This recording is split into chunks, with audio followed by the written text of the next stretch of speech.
Colleague Paul Nuttall, Freedom and Democracy. Mr President, well, a regulation on the European Environmental Economic Account, it sounds very boring, doesn't it? But in my experience, that makes it the most dangerous kind of EU legislation, because you think that the taxpayer and the media won't bother to read it. Let's be frank, this is about, and I quote, air emissions and environmental taxes, just as the last speaker has said. So the Sovietisation of the EU continues. The men with clipboards and the statistical spies from Eurostat want more data. And let's be honest, you want this data to tax and control, which explains your thirst for ever more statistics. The worst of all is that this is a regulation, not a directive. And regulations are far worse than directives, because they pass into UK law and bypass the UK Parliament. This is very dangerous, and my friends, this is the way democracy dies. Thank you, colleague. It's a blue card to you. Are you ready to answer the question? Colleague Martin was the first, colleague Zeber was the second. Colleague Martin, if you would like to ask the question.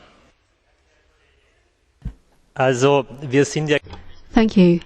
I think as members of the European Parliament, that's what we're elected for. If you only see yourself as a British MEP, perhaps you can only answer this from a British perspective. But you talked about a Sovietisation of statistics.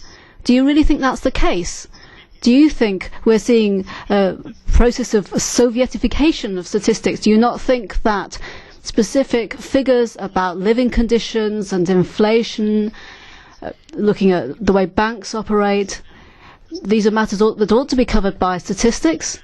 And do you not think that citizens should have access to this kind of information, and that decision makers should be able to use this information so that they can make sensible decisions? Or do you see all of that as being to do with Soviet processes in Great Britain? Well, let me make the first point. The fact of the matter is that this place likes to control things from the centre. And let's also make another point, that none of the commissioners are actually elected by the people. And democracy matters for the whole of Europe. So yes, I do believe that we are seeing a Sovietisation of Europe. And the fact of the matter is that these decisions should be taken at a member state level. And the fact that regulations can bypass my own parliament, can bypass the people who were elected by the British people, is an absolute disgrace, and yes, it is the Sovietisation of Europe. Thank you.